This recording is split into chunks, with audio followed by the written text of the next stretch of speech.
बच्चों, पिछले वीडियो में हम लोगों ने कोलाइडी विलयन के बारे में पढ़ा तथा इनके वर्गीकरण के बारे में पढ़ा कि किस किस आधार पर कोलाइडी विलयनों को वर्गीकृत किया गया है।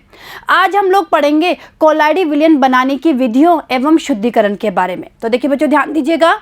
देखिए, कोलाइड बनाने की कुछ महत्वपूर्ण विधियां निम्नलिखित है। तो देखिए बच्चों, सबसे पहले हम बात करेंगे कोलाइडी विलयन को बनाने की कुछ महत्वपूर्ण विधियों के बारे में। देखिए, पहली विधि क्या है? रासायनिक विधियां। देखिए, किस तरीके से रासायनिक विधियों के द्वारा कोलाइडी विलयन का निर्माण किया जाता है। देखिए बच्चों, कोलाइडी परिक्षेपण द्विक अपघटन, ऑक्सीकरण, अपचयन अथवा जल अपघटन जैसी रासायनिक अभिक्रियाओं द्वारा जिनमें अणु निर्मित होते हैं बनाए जा सकते हैं। तो देखिए बच्चों, ध्यान दीजिएगा, जो कोलाइडी परिक्षेपण है उन्हें द्विक अपघटन के द्वारा या ऑक्सीकरण, अपचयन या जल अपघटन जैसी रासायनिक अभिक्रियाओं के द्वारा बनाया जा सकता है जिनमें अणु निर्मित होते हैं। क्लियर है? और देखिए क्या होता है, ये अणु पुंजित होकर सॉल का निर्माण करते हैं। तो देखिए क्या होता है, ये जो अणु होते हैं वो आपस में पुंजित होकर पुंज बनाकर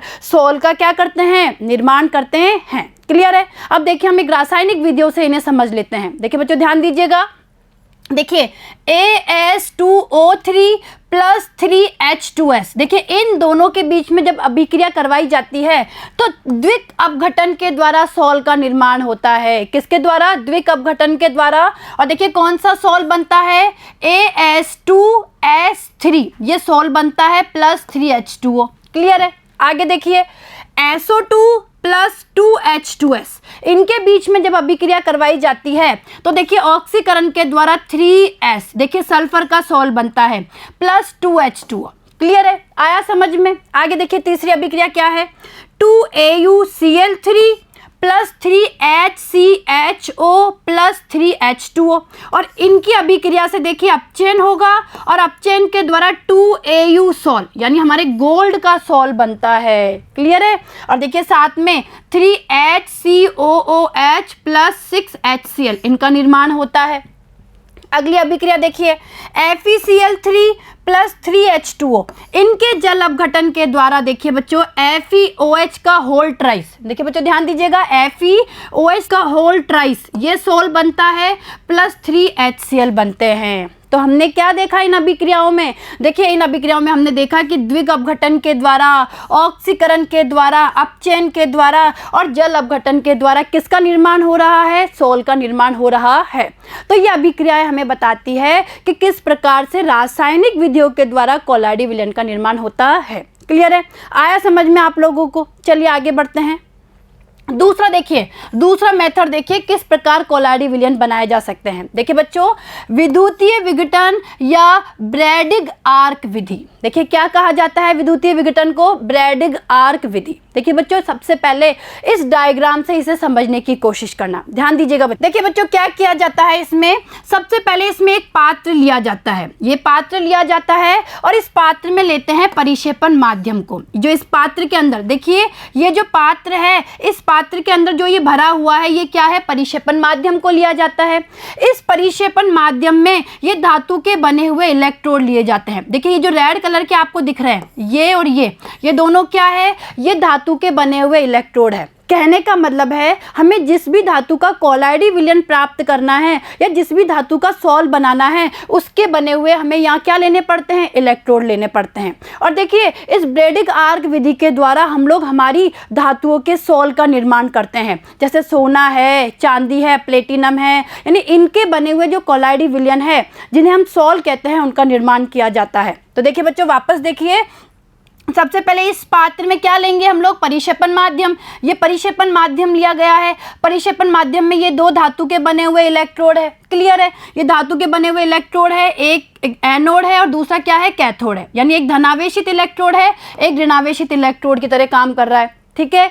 आगे देखिए, ये जो पात्र है इस पात्र को एक दूसरे पात्र के अंदर रखा जाता है जिसे कहते हैं बर्फ अवगाह। देखिए बच्चों, बर्फ अवगाह का मतलब है आइस बाथ। कहने का मतलब है यहाँ पे आइस फिल करी हुई है, ये आइस बात है। इस आइस बात के अंदर देखिए बच्चों, ये जो पूरा दिखाया गया है आपको, ये आइस बात है, ठीक है। ये स्टैंड है, ये जो है ये स्टैंड है और इसमें आइस भरी हुई है, और इस पात्र के अंदर हम इस जो परिक्षेपण माध्यम और इलेक्ट्रोड वाला पात्र है उसे इसके अंदर क्या करते हैं, रखते हैं। क्लियर है, आया समझ में? यानी इस तरीके का हमारा विद्युतीय विघटन होता है। देखिए बच्चों, होता क्या है, हमें जिस भी धातु का कोलाइडी विलयन चाहिए उसके बने हुए हम क्या लेते हैं, इलेक्ट्रोड लेते हैं। क्लियर है? जब इन इलेक्ट्रोडों को किसी भी विद्युतीय स्रोत के द्वारा जोड़ा जाता है तो वहाँ पे बहुत अधिक मात्रा में ऊष्मा उत्पन्न होती है। कहने का मतलब है जैसे ही दोनों इलेक्ट्रोडों को विद्युतीय क्षेत्र से जोड़ा जाता है तो यहाँ पे एक आर्क उत्पन्न होता है। देखिए जो आपको दिखाया गया है, मैं डार्क कर रही हूँ, यहाँ पे एक आर्क उत्पन्न होता है। वापस समझने की कोशिश कीजिए बच्चों, जैसे ही इन दोनों इलेक्ट्रोडों को किसी विद्युत सोर्स से जोड़ा जाता है, इन दोनों इलेक्ट्रोडों के बीच में विद्युत आर्क उत्पन्न होता है, और विद्युत आर्क से ऊष्मा इतनी अधिक होती है कि जो हमारे ये इलेक्ट्रोड है, जिस धातु के बने हुए इलेक्ट्रोड है, इन इलेक्ट्रोडों का वाष्पीकरण हो जाता है, यानी ये वाष्प में बदल जाते हैं। जैसे ही ये वाष्प में बदलते हैं, अब यहाँ पे हम लोगों ने क्या काम में लिया है, आइस बात काम में लिया है, आइस काम में लिए, तो आइस के कारण उस भाप का क्या हो जाता है, संघनन हो जाता है, और संघनन के कारण जो हमारी धातु है वो छोटे छोटे कणों के रूप में इस परिक्षेपण माध्यम के अंदर क्या होती है, आ जाती है। क्लियर है? और इस प्रकार से हमें किसी भी धातु का क्या प्राप्त होता है, सोल या कोलाइडी विलयन प्राप्त होता है। क्लियर है, आया समझ में?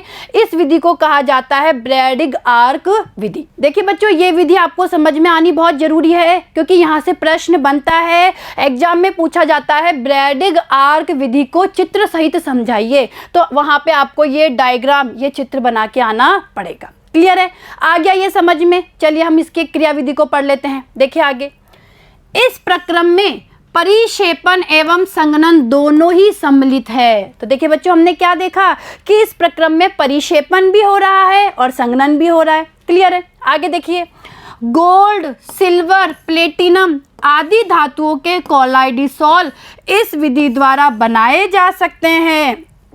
इस विधि में परिक्षेपण माध्यम में डूबे धातु के इलेक्ट्रोडों के बीच एक विद्युत आर्क उत्पन्न किया जाता है। इससे उत्पन्न अत्यधिक ऊष्मा धातु को वाष्पित कर देती है, जो फिर संघनित होकर कोलाइडी आकार के कण बनाती है। क्लियर है? तो देखिए बच्चों, ये क्रिया आपको समझ में आई कि किस तरीके से यहाँ पे हमारे धातुओं के कोलाइडी विलयन बनाए जाते हैं। हो गया यहाँ तक? क्लियर है यहाँ तक? चलिए आगे बढ़ते हैं। तीसरा प्रोसेस देखिए, पैप्टन। तीसरी प्रक्रिया क्या है बच्चों? देखिए पैप्टन। किसी अवक्षेप को वैद्युत अपघट्य की थोड़ी सी मात्रा की उपस्थिति में परिक्षेपण माध्यम के साथ हिलाकर कोलाइडिसोल में परिवर्तित करने वाला प्रक्रम पैप्टन कहलाता है। देखिए बच्चों, ध्यान दीजिएगा, वापस देख लेते हैं कि किसी भी अवक्षेप को वैद्युत अपघट्य की थोड़ी सी मात्रा की उपस्थिति में परिक्षेपण माध्यम के साथ हिलाकर कोलाइडिसोल में परिवर्तन करने वाली जो क्रिया होती है, जो प्रक्रम होता है, वो पैप्टन कहलाता है। क्लियर है? आगे देखिए, इस प्रक्रम में प्रयुक्त वैद्युत अपघट्य पैप्टिकर्मक कहलाता है। यह विधि सामान्यतः ताजे बने अवक्षेप को कोलाइडिसोल में परिवर्तित करने में प्रयुक्त की जाती है। देखिए बच्चों, ये क्रिया कहाँ काम में ली जाती है? ताजा बना हुआ जो अवक्षेप है उसको कोलाइडिसोल में परिवर्तित करने के लिए इसे काम में लेते हैं। क्लियर है? चलिए आगे बढ़ते हैं। पैप्टन के दौरान अवक्षेप वैद्युत अपघट्य के किसी एक प्रकार के आयनों को अपनी सतह पर अवशोषित कर लेता है, जिससे अवक्षेप पर ऋणात्मक अथवा धनात्मक आवेश उत्पन्न हो जाता है, जो अंततः कोलाइडी आकार के छोटे कणों में विभक्त हो जाता है। यानी जो अंत में किस में विभक्त हो जाता है? कोलाइडी आकार के छोटे कणों में विभक्त हो जाता है। तो देखिए बच्चों, आप लोगों को ये जो कोलाइडी विलयन बनाने की तीनों विधियां हैं ये समझ में आई होगी, जिसमें हम लोगों ने पढ़ा रासायनिक विधि, यानी रासायनिक विधियों से किस प्रकार से कोलाइडी विलयन बनाया जा सकता है।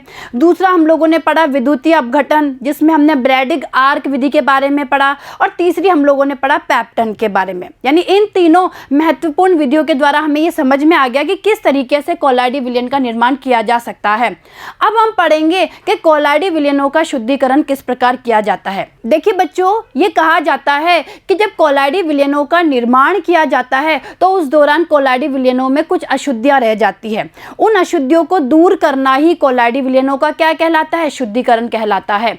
तो अब हम पढ़ लेते हैं कोलाइडी विलयनों के शुद्धिकरण के बारे में। देखिए बच्चों, कोलाइडी विलयनों का शुद्धिकरण, ध्यान दीजिएगा किस तरीके से शुद्धिकरण किया जाता है। देखिए, कोलाइडी विलयन बनाते समय उनमें वैद्युत अपघट्य तथा कुछ विलेय पदार्थ अशुद्धि के रूप में रह जाते हैं। देखिए बच्चों, जब कोलाइडी विलयनों का निर्माण किया जाता है तो कुछ पदार्थ या कुछ वैद्युत अपघट्य उनमें अशुद्धि के रूप में रह जाते हैं।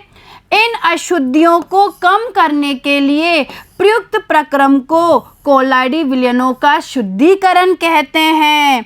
यह शुद्धिकरण निम्नलिखित विधियों द्वारा किया जाता है। देखिए बच्चों, अब हम लोग कोलाइडी विलयनों के शुद्धिकरण की जो विधियां हैं उनको एक एक करके पढ़ेंगे। ध्यान दीजिएगा।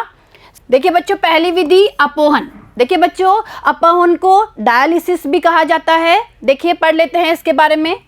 कोलाइडी विलयन में उपस्थित वैद्युत अपघट्यों की अशुद्धियों को अपोहन द्वारा पृथक किया जाता है। इस विधि में एक उपयुक्त झिल्ली द्वारा वैद्युत अपघट्य के कणों को पृथक किया जाता है। वास्तविक विलयन के कण जांतव झिल्ली, पार्चमेंट पत्र या सेलोफेन शीट में से निकल जाते हैं, परंतु कोलाइडी कण नहीं निकल पाते। समझ में आया? यानी वास्तविक विलयन के जो कण होते हैं वो जांतव झिल्ली या पार्चमेंट पत्र या सेलोफेन शीट में से निकल जाते हैं, लेकिन कोलाइडी कण नहीं निकल पाते हैं। अतः जांतव झिल्ली को अपोहन के लिए प्रयुक्त किया जाता है। क्लियर है? चलिए आगे बढ़ते हैं। अपोहन के लिए प्रयुक्त उपकरण को अपोहक कहलाता है। देखिए बच्चों, अपोहन के लिए प्रयुक्त उपकरण क्या कहलाता है? अपोहक कहलाता है। इस विधि में कोलाइडी विलयन से भरा एक उपयुक्त झिल्ली का बैग पात्र में लटकाया जाता है, जिसमें से होकर लगातार जल बहता रहता है। देखिए बच्चों, क्या किया जाता है? इसमें एक उपयुक्त झिल्ली का बैग लिया जाता है और उपयुक्त झिल्ली के बैग में कोलाइडी विलयन को लेते हैं। इस कोलाइडी विलयन को एक पात्र में लटकाया जाता है, या ये कह सकते हैं एक पात्र में रखा जाता है, जिस पात्र में लगातार जल क्या होता रहता है? प्रवाहित होता रहता है। क्लियर है? चलिए आगे देखिए। अणु एवं आयन झिल्ली में से विसरित होकर बाहरी जल में आ जाते हैं। देखिए बच्चों, जो अणु एवं आयन होते हैं ना कोलाइडी विलयन में, जो अशुद्धियाँ होती है अणु एवं आयन की, वो तो झिल्ली में से विसरित होकर बाहर जल में आ जाती है एवं शुद्ध कोलाइडी विलयन शेष रह जाता है। क्लियर है? चलिए देखिए। देखिए बच्चों, इस डायग्राम से समझने की कोशिश कीजिए अपोहन को। देखिए बच्चों, ये क्या है? ये किसी उपयुक्त झिल्ली से बना हुआ बैग है। ठीक है, हो गया। ये कोई अपोहक झिल्ली है। ये क्या है? अपोहक झिल्ली है। और देखिए, इसके अंदर कोई कोलाइडी विलयन भरा हुआ है। ठीक है, जिसमें सोल कण भी है और कोलाइड भी है। देखिए, इसमें अशुद्धियाँ भी भरी हुई है। क्लियर है? इसे हमने एक ऐसे पात्र में रखा है जिस पात्र में देखिए लगातार जल प्रवाहित हो रहा है। यहाँ से जल जा रहा है, यहाँ से जल बाहर निकल रहा है। क्लियर है? यानी ये तो जल का इनलेट है। इस पात्र के अंदर यहाँ से जल जा रहा है और यहाँ से जल बाहर निकल रहा है। क्लियर है? ये अपोहक झिल्ली है जिसमें हमने वो कोलाइडी विलयन ले लिया जिसे हमें क्या करना है? शुद्ध करना है। क्लियर है? आया समझ में? अब देखिए क्या होगा, धीरे धीरे इसमें से इस अपोहक झिल्ली के अंदर से देखिए बच्चों क्या होगा, जो भी अणु आयन जो अशुद्धियाँ हैं वो क्या हो जाएगी? जल के अंदर बाहर निकल जाएगी, और जो कोलाइडी कण है वो इसके अंदर ही रह जाएंगे। कहने का मतलब है कोलाइडी विलयन इसके अंदर ऐसे कैसे रह जाएगा और वो क्या हो जाएगा? शुद्ध हो जाएगा। अब कोलाइडी कण इसमें से बाहर क्यों नहीं आ पाए, या कहने का मतलब है कोलाइडी विलयन इसमें से बाहर क्यों नहीं आ पाए? क्योंकि वो इस अपोहक झिल्ली को पार नहीं कर सकते हैं। क्लियर है? चलिए, तो ये हमारा डायग्राम हो गया अपोहन का कि किस तरीके से अपोहन की क्रिया होती है। ठीक है बच्चों, आगे बढ़े। चलिए आगे बढ़ते हैं। दूसरा देखिए, दूसरी क्रिया क्या है शुद्धिकरण की? वैद्युत अपोहन। देखिए बच्चों, इसको इलेक्ट्रोडायलिसिस कहा जाता है और ये क्रिया भी अपोहन की तरह ही होती है, लेकिन इसमें वैद्युत का उपयोग किया जाता है, इसलिए इसको कहा जाता है वैद्युत अपोहन। क्लियर है? पढ़ लें इसके बारे में। लीजिए भाई, सामान्यतः अपोहन बहुत धीमा प्रक्रम है। देखिए बच्चों, जो अपोहन की क्रिया भी हम लोगों ने पढ़ी वो बहुत ही स्लो प्रोसेस होता है, बहुत ही धीमी प्रक्रिया होती है। अतः शुद्ध कोलाइडी विलयन में विलेय पदार्थ केवल वैद्युत अपघट्य हो तो इसे वैद्युत क्षेत्र लगाकर तेज किया जा सकता है। तो देखिए बच्चों, अगर कोलाइडी विलयन में उपस्थित अशुद्धियाँ कोई वैद्युत अपघट्य के रूप में हो तो हम लोग वैद्युत क्षेत्र को लगाकर अपोहन की क्रिया की गति को बढ़ा सकते हैं। कहने का मतलब है इसे कहा जाता है वैद्युत अपोहन। ठीक है, यानी विद्युत क्षेत्र की उपस्थिति में अपोहन क्रिया का होना वैद्युत अपोहन कहलाता है। आगे देखिए, इस प्रक्रम को वैद्युत क्षेत्र अपोहन कहते हैं। इसके लिए कोलाइडी विलयन को एक उपयुक्त झिल्ली के बैग में लिया जाता है तथा शुद्ध जल को बाहर लिया जाता है। देखिए बच्चों, जैसा हम लोगों ने अपोहन में पढ़ा सेम उसी तरीके की क्रिया इसमें होती है। इसमें एक उपयुक्त झिल्ली के बैग में तो कोलाइडी विलयन को लेते हैं और बाहरी पात्र में क्या लिया जाता है? जल को लिया जाता है। क्लियर है? चलिए आगे बढ़ते हैं। फिर कक्ष में इलेक्ट्रोड लगाए जाते हैं। कोलाइड विलयन में उपस्थित आयन विपरीत आवेश वाले इलेक्ट्रोडों की ओर झिल्ली से बाहर क्या करते हैं? गमन कर जाते हैं।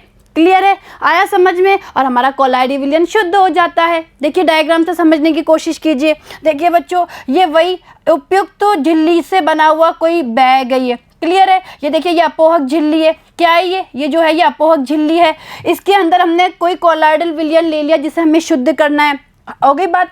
अब देखिए, और ये देखिए, ये एक पात्र ले लिया जिस पात्र में देखिए जल का प्रवाह हो रहा है जल का प्रवाह। जैसा हमने अपोहन में पढ़ा उसी तरीके की प्रक्रिया इसमें होती है, केवल यहाँ पे हम विद्युत क्षेत्र को उपयोग में लेते हैं। तो ध्यान दीजिएगा, यहाँ पे एक तरफ तो क्या लगा दिया? एनोड लगा दिया, और एक तरफ हम लोगों ने क्या लगा दिया? कैथोड लगा दिया। क्लियर है? तो देखिए, आप इस डायग्राम को ध्यान से देखिए। बिल्कुल जो हम लोगों ने अपोहन के लिए जो डायग्राम काम में लिया था, जो क्रियाविधि काम में ली थी, वही क्रियाविधि यहाँ पर हो रही है। केवल हमने यहाँ पे क्या काम में लिया है? विद्युत क्षेत्र काम में लिया है।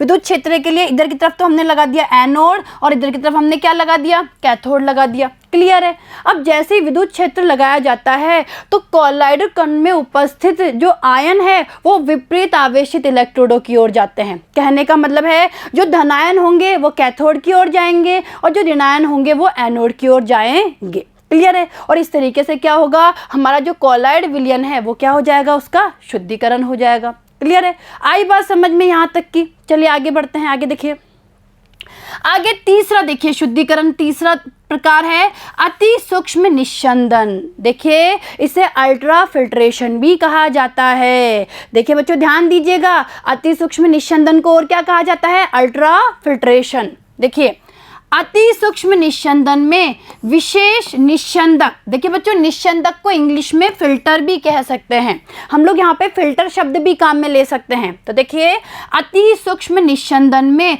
विशेष निस्यंदक यानी फिल्टर द्वारा कोलाइडी विलयन को छाना जाता है। इसमें कोलाइडी विलयन को क्या किया जाता है? फिल्टर किया जाता है, छाना जाता है। आगे देखिए, यह फिल्टर कोलाइडी कणों के अलावा अन्य सभी पदार्थों के लिए पारगम्य होता है। इससे कोलाइडी विलयन में उपस्थित विलायकों एवं घुलनशील पदार्थों को पृथक किया जाता है। तो देखिए बच्चों, ध्यान दीजिएगा कि यहाँ पे जो निस्यंदक काम में ले रहे हैं, जो फिल्टर हम लोग काम में ले रहे हैं, वो उस फिल्टर में से कोलाइडी कणों के अलावा जो अन्य कण है, कहने का मतलब जो अन्य पदार्थ है वो उसमें से पारगम्य हो सकते हैं।